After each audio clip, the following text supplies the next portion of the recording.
대우조선해양 파업 사태는 오랜 기간 유지돼 온 원청과 하청 사이의 고질적인 구조에서 비롯된 겁니다.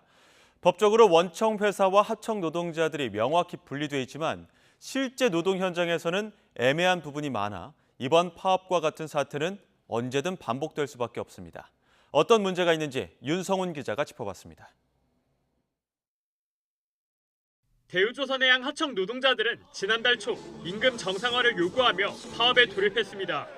하청업체와의 교섭으로 해법을 찾지 못하면서 원청인 대우조선해양과의 직접 교섭을 요구했지만 투쟁을 하고 상황이 됐음에도 불구하고 결과적으로 원청과 산업은행은 임금 인상과 관련해서 아무것도 내놓지 않았습니다.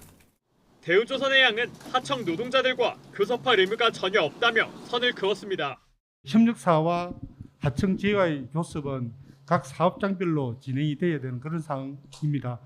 하청을 상대로 해가지고 저희들이 교섭을 할 대상도 법적으로 아닌 상황입니다. 이처럼 첨예하게 맞서는 이유는 원청과 하청의 기형적인 구조 때문입니다. 대우조선해양 하청업체는 100여 개, 여기에 속한 노동자만 10,000명이 넘습니다. 대우조선해양은 하청업체에 공사대금을 의미하는 기성금을 지급합니다.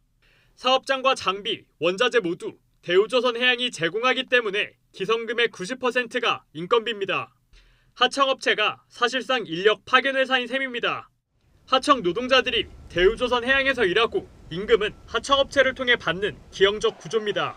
대우조선해양이 기성금을 올리지 않으면 하청 노동자들의 임금도 오를 수 없다는 의미입니다.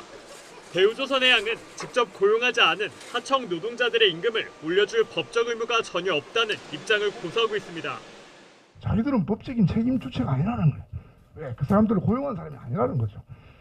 이런 법에 가지고 장난을 치는 거예요. 이게 이렇게 해서 결국 피해를 보는 것은 하청업체 노동자들이고 이익을 보는 것은 원청업체다. 학계와 법조계에서는 하청 노동자들의 노동으로 수익을 얻는 사용자 측 원청 책임을 좀 더 강화해야 한다는 목소리도 나오고 있습니다.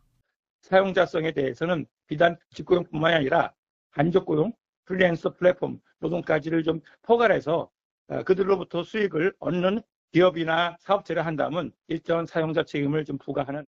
우리나라 조선업 하청 노동자는 53,000여 명, 원청 노동자보다 6,000명 정도나 많습니다. 결국 원청과 하청의 기형적 구조가 개선되지 않는 한 제2, 제3의 대우조선해양 사태는 언제든 반복될 수밖에 없어 보입니다. YTN 윤성훈입니다.